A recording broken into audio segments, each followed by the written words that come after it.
Time for sound design. In today's video, I'm going to explore the odd and wonderful Korg MicroSampler that you see next to me here. So this is a sampling keyboard, which means that you can sample into it and apply the sample over the keyboard and play it chromatically as well as polyphonically. You could say it's basically a modern day mellotron, except a mellotron uses tape and this is all digital. And it comes with a bunch of built-in effects and even a sequencer. You can also resample a sample.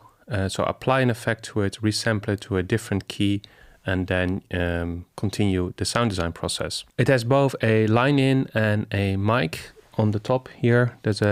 Comes with a gooseneck microphone as well, so you can very easily record your own voice and play it over the keyboard. You can also say the MicroSampler is kind of like an Ableton Simpler in a box, but then in a simplified way with less features and less modulation possibilities. So in this video, I want to sample different sources, create an instrument, then record it into Ableton and just have some fun with sound design. So the first thing I want to sample is an oscillator. And for this, I'm going to use the Empress Zoya pedal. I'm going to put it through the Echo Station delay and then sample the output into the MicroSampler, apply some effects and then record into Ableton. For the second sound, I'm gonna record a sample from vinyl, try to create an instrument with that, and then also apply effects and record into Ableton. So without further ado, let's start sampling. So the patch I created in the Empress Zoya is a square wave. That sounds like this, and it's kind of at a random pitch, so later I have to tune it in the sampler. And then putting it through the Echo Station delay sounds like this.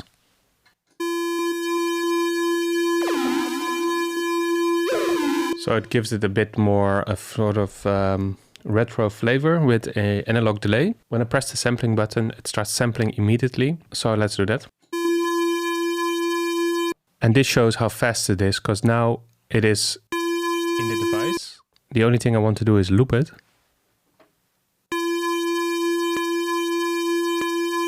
And it's not perfect because you hear that little tick, but that's kind of the charm of this kind of machine, that it works really fast. And if you want to have a perfect loop, then it's much easier to use Ableton. And now the next thing to do is to put this sample over the keyboard. And there's actually a keyboard button here. So when you press this button and select this sample, then you already have it over the keyboard.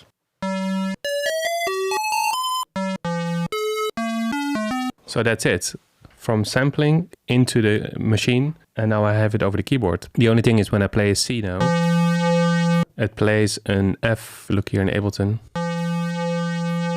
a flat F. So I have to tune it into the right note basically. So let's do that. So now it's tuned to a C. So when I play a C, you actually hear a C. But I would like to transpose the entire sample one octave. So I'm gonna go back to the tune and do an octave down, because I think when you play it lower, it sounds better than when you play it higher than the original pitch.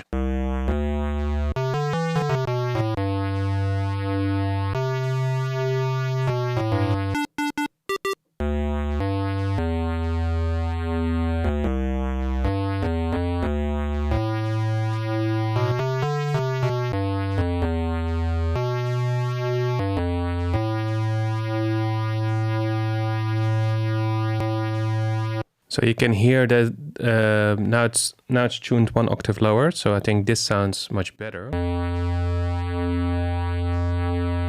You can hear a little bit of the looping point, but I think that's kind of gives it the charm, this kind of sound. And now I want to apply an effect. So I'm thinking let's experiment with the filter that's in there to see if we can shape the sound a little bit more.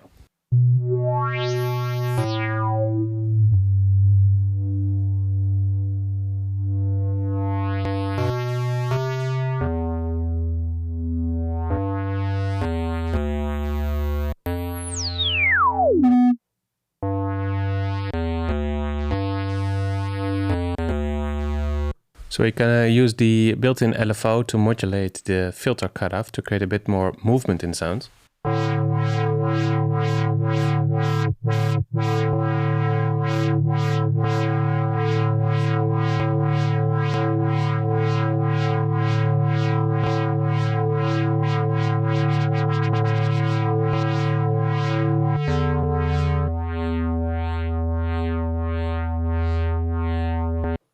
So this sounds already pretty nice. I'm going to record it into Ableton, or before I actually record it in Ableton, I'm going to add some effects to it in Ableton. So I want to have a reverb on top of this.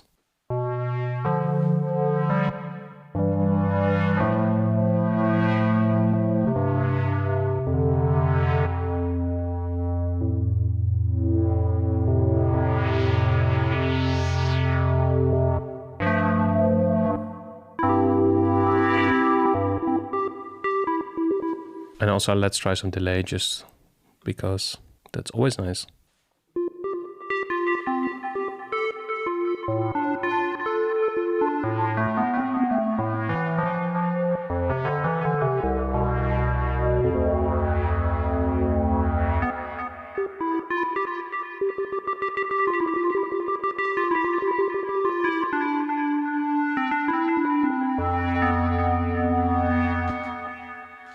So let's just record some stuff into Ableton and then we have it there.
So that's it for the first sound, the oscillator from the Empress Effects Zoya pedal through a delay pedal into the MicroSampler with some filter modulation and then with delay and reverb from Ableton. And this is how I would use it. I record a long noodle and then take something out of it, or I would just mess about, and once I found something, then that is the sound I'm going to record. What I like about the MicroSampler is that it's very immediate, so you can just plug something in, record it. It's not perfect.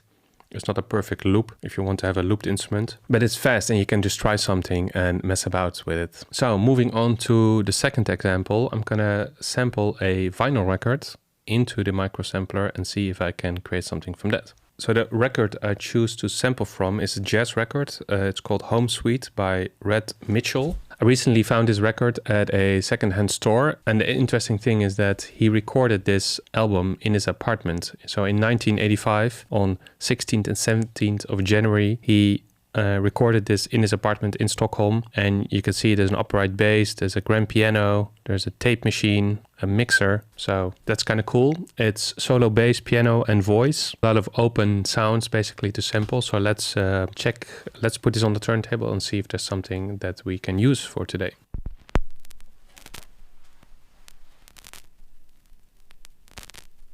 To compose, which comes from Latin, only means to place together.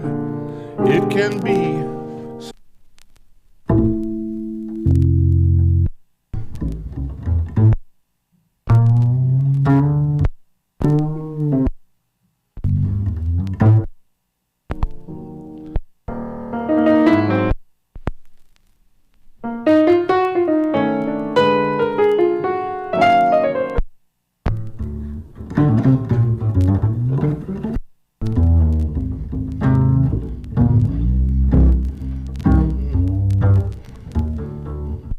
So I took the upright bass, a very short part of the note. Let's see if this is something we can work with. It's kind of a G sharp, but it's a bit, I have to tune it because it's a bit off. Let's loop it and see what it... So let's first tune it to a C so we can actually play it properly, and then see if we can also want to transpose it one octave up or down. Since it's a bass note, maybe up will sound good.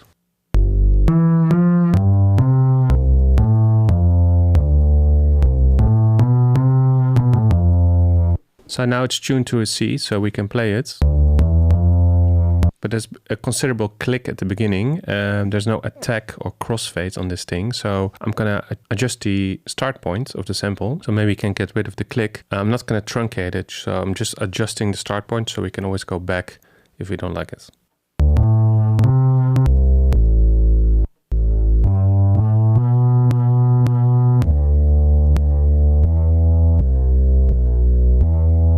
Okay, so I adjusted the start points, but I also reversed the sample. So now the click is more towards the end, so it's not every time when you press a note. So it's a little bit better. Let's see if we can kind of use some effects to also mask the click, but also to enhance the sound further.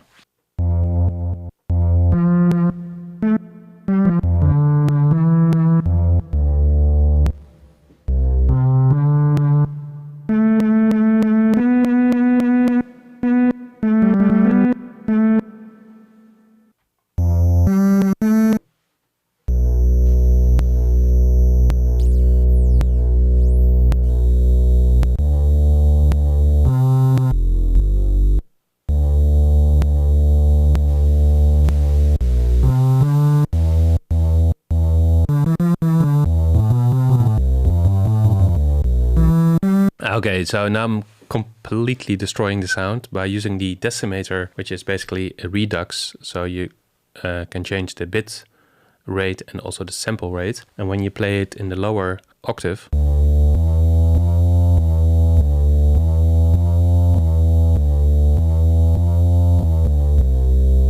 when you play it in the lower octave, this is a really nice kind of Amiga-style bass line. It's 14 kilohertz and 10 bit.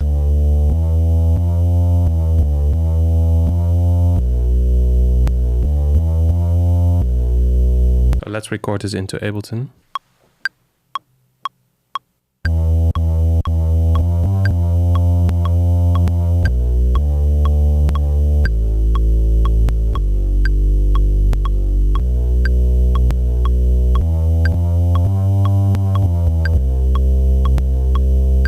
This is really one of those examples where you start with a jazz record and you think you're gonna make something sort of smooth and organic, and then by just messing about and coming up with this effect, you completely take it into a different kind of atmosphere, much more industrial and sort of early digital. So that's kind of cool. So that's it for this video. The Korg MicroSampler, the modern day Mellotron, or just a simplified Ableton Simpler in hardware. The good thing is that it's very immediate, it's very fast. It's not very precise, but if you want the precision, it's easier just to use a DAW like Ableton or any other DAW for sampling. But it's fun to do, and you can just hook something up, apply the effects, and create instruments. So not just loops or one-shots, but instruments. And I think that's really the sort of the big difference with a lot of the other samplers. Either it's not possible or it is more difficult to do it. Let me know in the comments what kind of hardware you use to create sampled instruments. And if you have any questions, let me know as well. Keep sampling and see you in the next one.